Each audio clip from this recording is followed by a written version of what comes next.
The second versus the first generation, an Italian and American household by Patrick Moran. So to start off, let me paint a picture for you. The first generation Italian American. It was not very easy at all to build a life here in a new country. They struggled vastly with making money, with finding comfort, and holding on to their identity that they had from their previous country.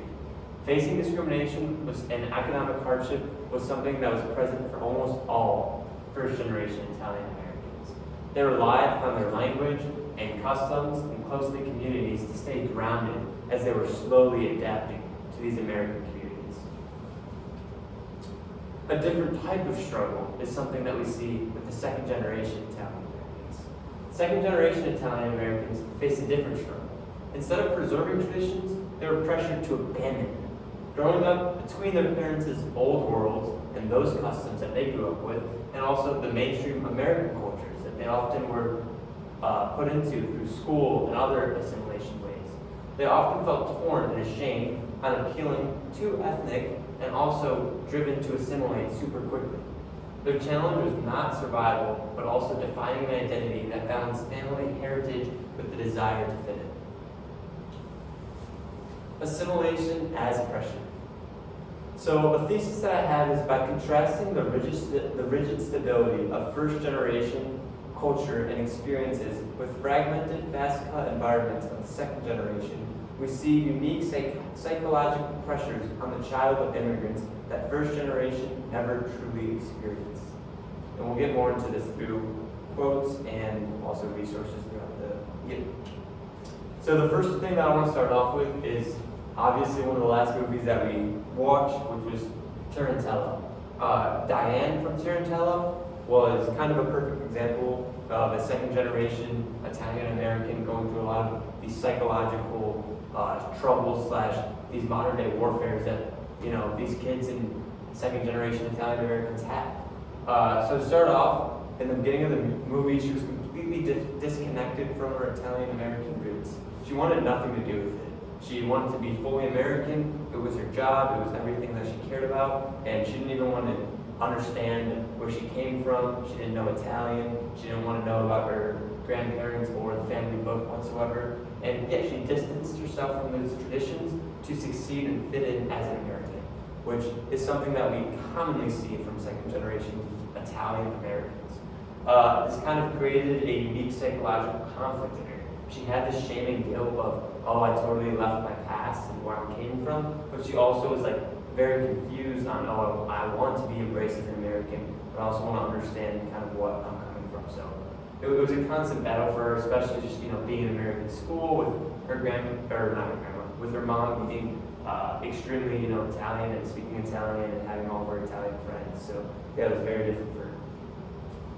So the perfect example of this is her rejecting the neighborhood woman's morning ritual, which is then bringing food over to her house after her morning. It's very common in all Italian households, even my mom and her families, they all do this. So one thing they do is when someone dies in the family, you help them out by bringing them food, just because they're probably struggling to make a meal or just want a home cooked meal, something simple as that. So Diane just completely rejected it when they came over and tried to bring her home-cooked food. It was Italian food. She just was I don't want this. I don't want to be remembered of it. And it showed that cultural clash. Diane felt completely suffocated by her rituals that first generation sees as normal, respectful, and comforting. It illustrated the assimilation of pressure. She has the internalized idea that these traditions are embarrassing or un-American. It's she didn't want to do it. And then it also demonstrated that psychological conflict. Her mother understood these rituals instinctively and really wanted to do them. It's something that she did every day. Diane feels alienated from it. It's not something that she should be doing. She feels out of place from it. The next thing I want to look at is the reading that went along with it, which was a sting from the past, and 2 quotes from it that I think really just reinforce these ideas that we've been talking about. While immigrants were profound to speak Italian in the public sphere, the new generation was ashamed of the language and pressured to use English quickly to feel more American. So another similar thing we were talking about, first generation Americans pretty much only spoke Italian in the home. You get down to second generation to third, they're pretty much only using American and starting to completely forget the language altogether. They're caught between two cultural worlds. They're raised in an immigrant home, but socialized on the streets and in the schools according to the American ways. Their fundamental dilemma was to define their identity. So, same thing that we were talking about, school and at work, they kind of play this American game, but then they go home and they play this ethnic Italian game. And it's hard to balance both, you want one identity and it's hard to play two. So another writing that I wanted to look over was an interview with Tony Vitale, who was the filmmaker was a gay Italian filmmaker who came out with one of the films that we watched in class. And she came out with a couple quotes that I think were really important because he was a second generation Italian American. And it said, I would anxiously wait for the review to come out because there was a lot of pressure on me being an Italian American filmmaker to get the culture right. As someone who wasn't born in Italy and understands it totally, there's people who are judging it from the outside who were. So he felt like there was a big pressure to understand it, get it right, make sure that the people know what he's talking about. Another thing is when I make it authentic, they say it's too much. When I tone it down, they say it's not Italian enough. So kind of goes with that same thing. You just never really get it right. People are always saying oh, this is too ethnic. You don't know what you're talking about, or you don't have any Italian in here at all. Are you even Italian? And then the last one is filmmakers of all ethnicities face the same challenges. If we are not proud enough, we get slammed. If we're too proud, we also get slammed.